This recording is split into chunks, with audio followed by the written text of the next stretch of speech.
지금은 낭독 중. 불편한 편의점.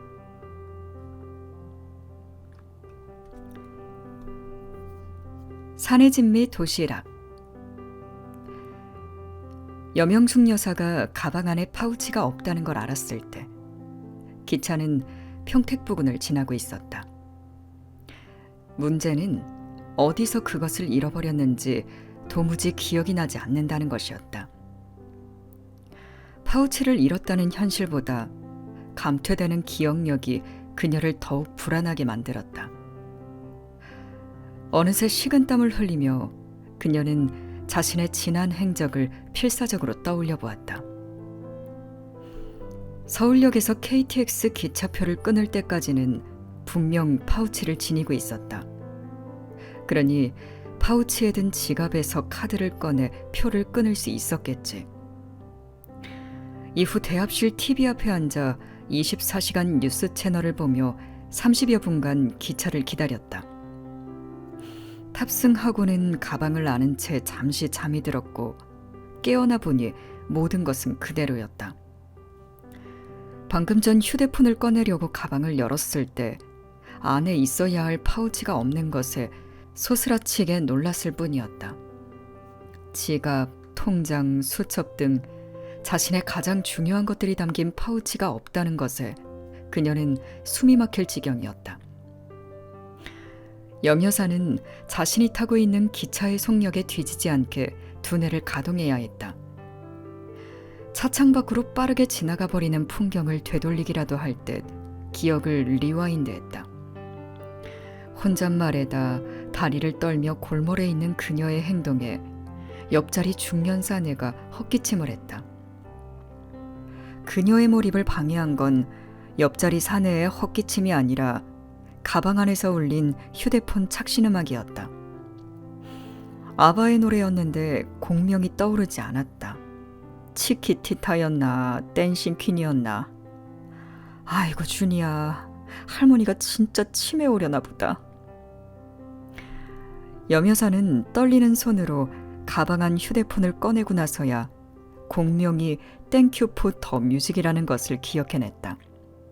동시에 낯선 02번호로 전화가 오는 것을 확인했다.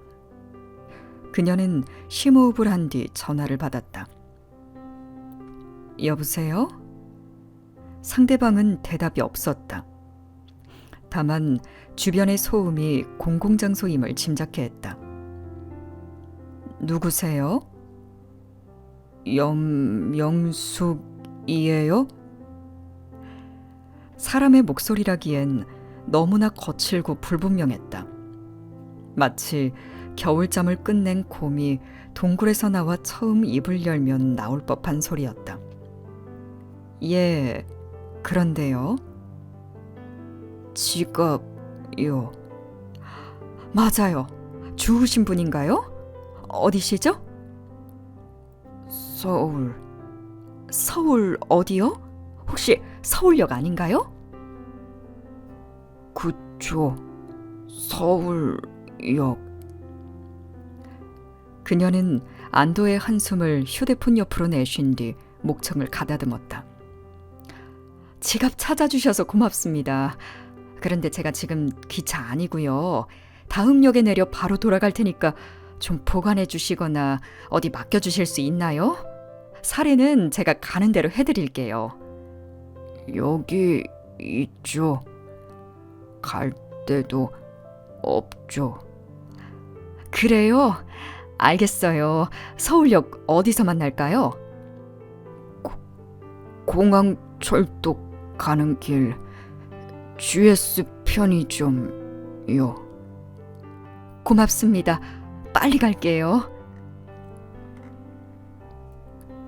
천천히 와요. 알겠어요. 고맙습니다. 전화를 끊고 나자 기분이 묘했다.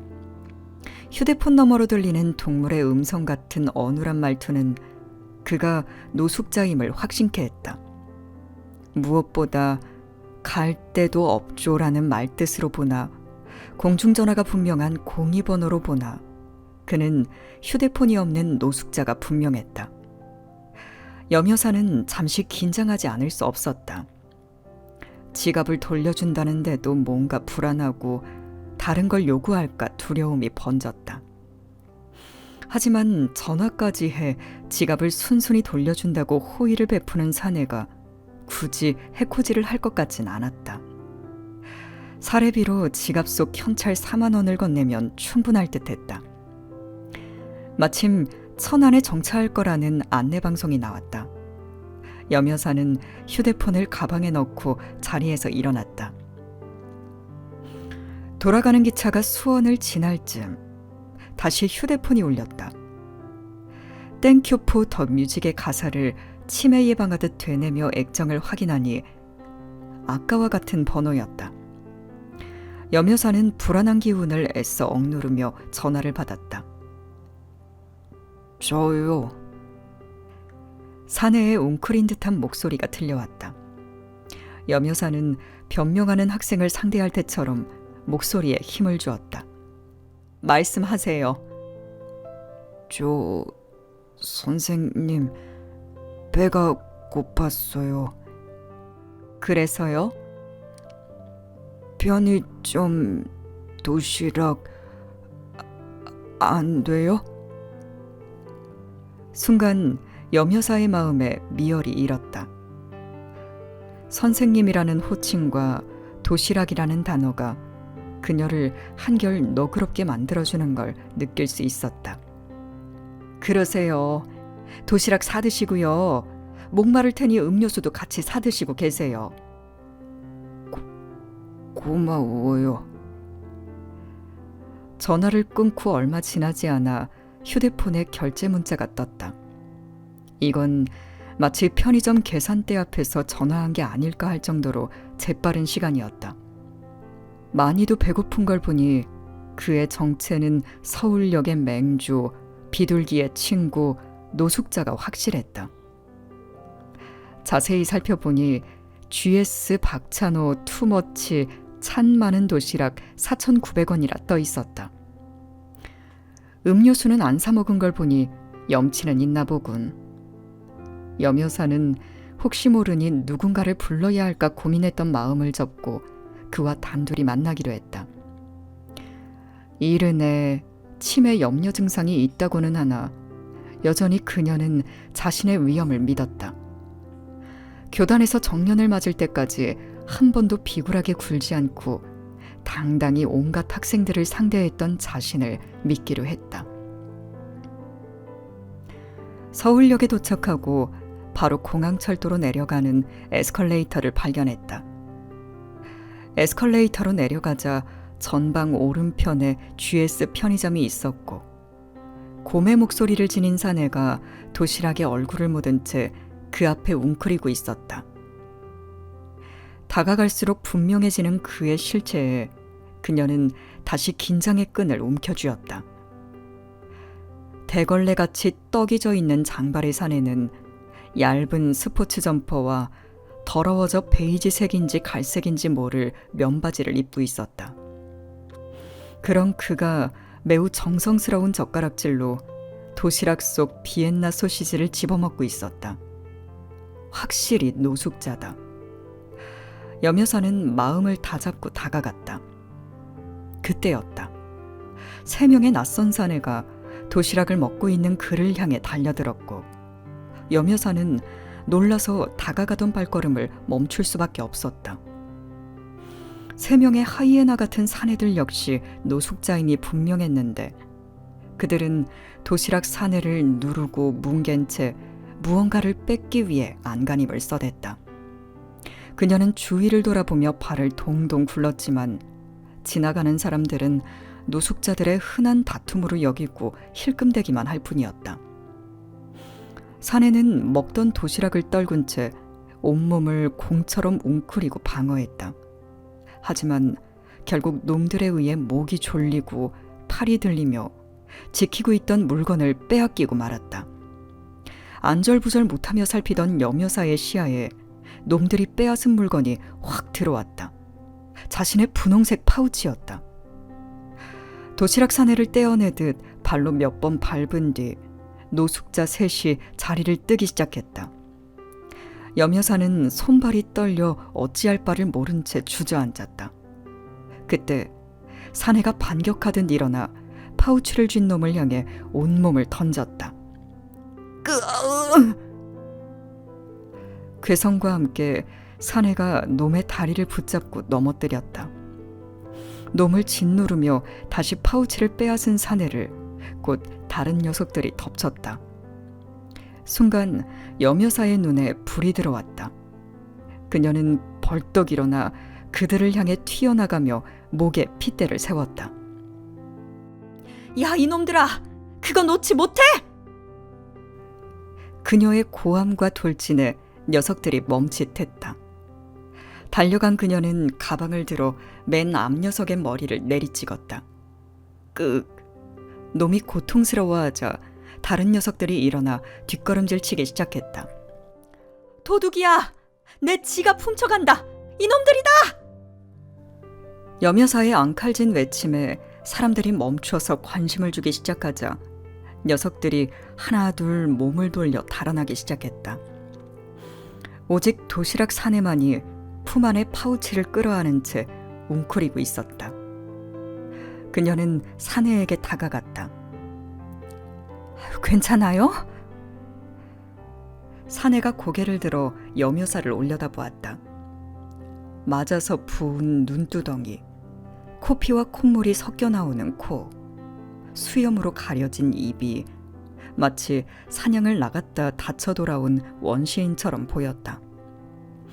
사내는 그제야 자신을 공격하던 놈들이 사라진 것을 깨달은 듯 서서히 몸을 일으켜 앉았다. 염여사 역시 손수건을 꺼내 그런 사내 앞에 웅크리고 앉았다. 순간 노숙자 특유의 퀴퀴하고 역한 냄새가 코에 훅 들어왔다. 염여사는 숨을 참으며 그에게 손수건을 건넸다. 사내는 고개를 저은 뒤 점퍼 소매로 슥 코를 문질렀다.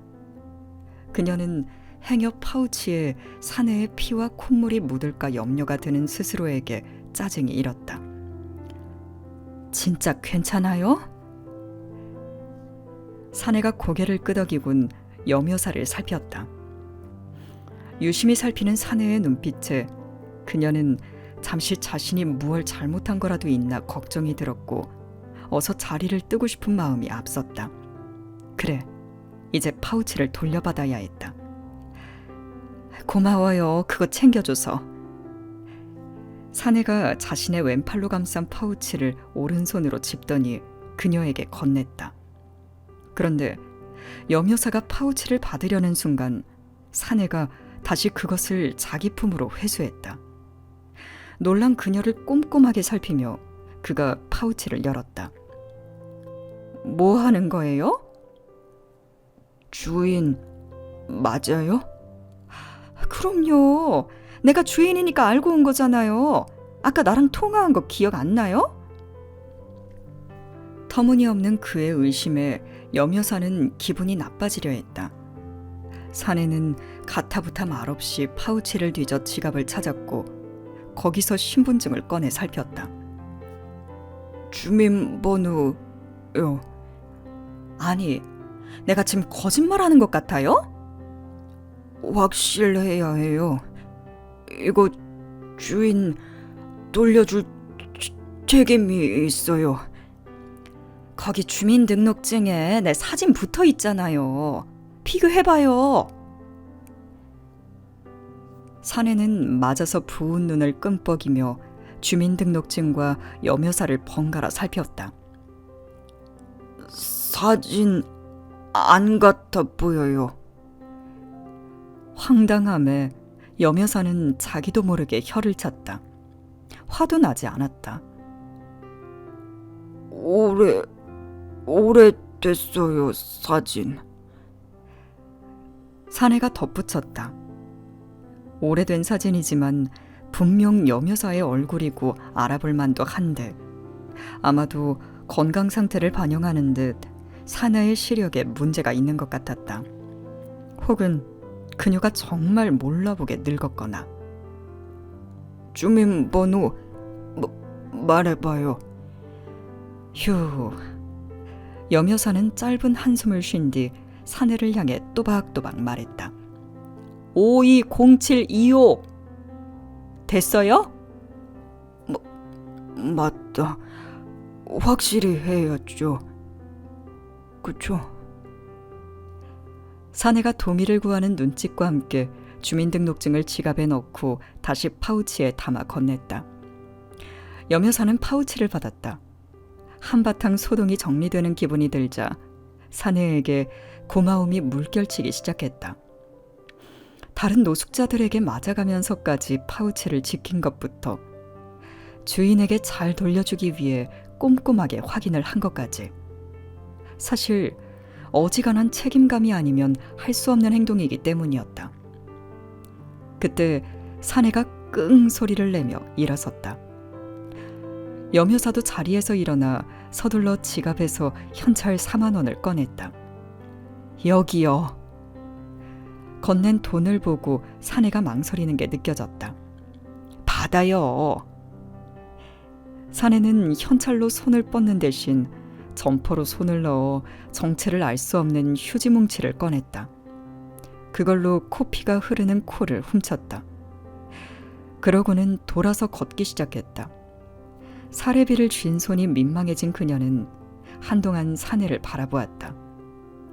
그는 웅크리고 도시락을 먹던 편의점 앞으로 허우적 걸어가더니 몸을 숙였다.